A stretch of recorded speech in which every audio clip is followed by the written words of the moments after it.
கடலன் வழுதி என்பவர் சங்க காலத்தை சேர்ந்தவர். இவரை பற்றிய முக்கிய தகவல்கள் இதோ. அடையாளம்: இவர் சங்ககால பாண்டிய மன்னனான நெடுஞ்செழியனின் பணியாளராகவோ அல்லது அதிகாரியாகவோ தளபதியாகவோ கருதப்படுகிறார்.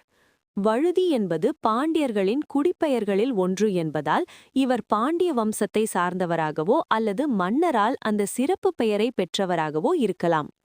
மாங்குளம் கல்வெட்டு: மதுரைக்கு அருகிலுள்ள மாங்குளம் கல்வெட்டுகளில் கிமு 2ஆம் நூற்றாண்டில் இவரது பெயர் இடம்பெற்றுள்ளது.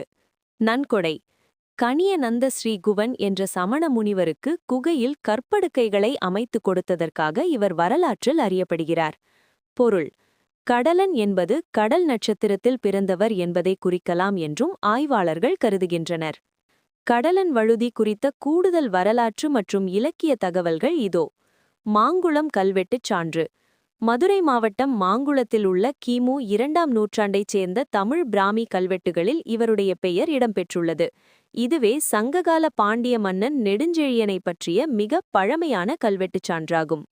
பணி மற்றும் உறவு: இக்கல்வெட்டில் இவர் பணையன் என குறிப்பிடப்பட்டுள்ளார். சில ஆய்வாளர்கள் இவரை நெடுஞ்செழியனின் படைத்தளபதியாக கருதுகின்றனர்.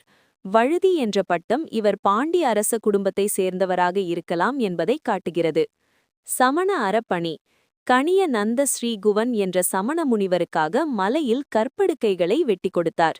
இக்கல்வெட்டு வரிகள்: கணி நந்த அசீரியை குவன் கே தம்மம் இத்தா நெடுஞ்செழியன் பணையன் கடலன் வழுத்தி கொட்டுப்பித்த பழியி. வரலாற்று முக்கியத்துவம்: இக்கல்வெட்டே தமிழில் ழ என்ற எழுத்து முதன்முதலில் பயன்படுத்தப்பட்டதற்கான சான்றாக அமைகிறது.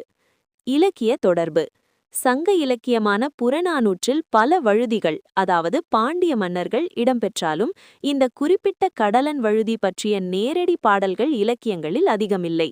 இருப்பினும் இவர் பணியாற்றிய நெடுஞ்செழியன், அதாவது ஆரிய படை கடந்த நெடுஞ்செழியன் மதுரையை தலைநகராக கொண்டு ஆண்டவர் என புறநானூறு மற்றும் சிலப்பதிகாரம் மூலம் அறிய முடிகிறது. இந்த கல்வெட்டுகளை கண்டறிந்த ஐராவதம் மகாதேவன்: பிரபல கல்வெட்டியலாளர் ஐராவதம் மகாதேவன் அவர்கள் மாங்குளம் கல்வெட்டுகளை ஆய்வு செய்து கடலன் வழுதி குறித்து முன்வைத்த முக்கிய கருத்துகள் பின்வருமாறு. கால நிர்ணயம்: ஐராவதம் மகாதேவன் அவர்கள் இக்கல்வெட்டுகளை சங்ககாலத்தின் தொடக்க காலமான கிமு 2ஆம் நூற்றாண்டைச் சேர்ந்தவை என உறுதிப்படுத்தினார். இது அசோகர் காலத்திற்கு சற்று பிந்தைய காலமாகும்.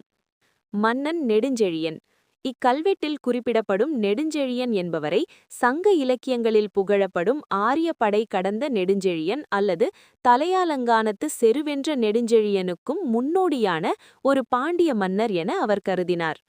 கடலன் வழுதியின் பதவி: இக்கல்வெட்டிலுள்ள பணையன் என்ற சொல்லை ஆய்வு செய்த அவர் பணியாள் என்பதற்கு அரசு அதிகாரி அல்லது தளபதி ஆபிசர் என்ற பொருளை வழங்கினார். இதன்படி கடலன் வழுதி ஒரு சாதாரண ஏவலாள் அல்ல, பாண்டிய மன்னரின் நம்பிக்கைக்குரிய உயர் அதிகாரி என்பது அவர் கருத்து. மொழி மற்றும் எழுத்து: மகாதேவன் அவர்களின் ஏர்லி தமிழ் எபிகிராபி நூலில் இந்த கல்வெட்டே தமிழுக்கே உரிய ழ, ர, ந ஆகிய எழுத்துகள் முதன்முதலில் கல்வெட்டுகளில் பயன்படுத்தப்பட்ட இடமாக மாங்குளத்தை குறிப்பிடுகிறார். மத நல்லிணக்கம்: பாண்டிய வம்சத்தை சேர்ந்தவராக கருதப்படும் வழுதி என்ற பட்டம் கொண்ட ஒரு அதிகாரி சமண முனிவர்களுக்கு கற்படுத்திரிகளை அமைத்து கொடுத்தது அந்த காலத்தில் நிலவிய சமய பொறையையும் சமணத்தின் செல்வாக்கையும் காட்டுகிறது என்று அவர் விளக்கினார்.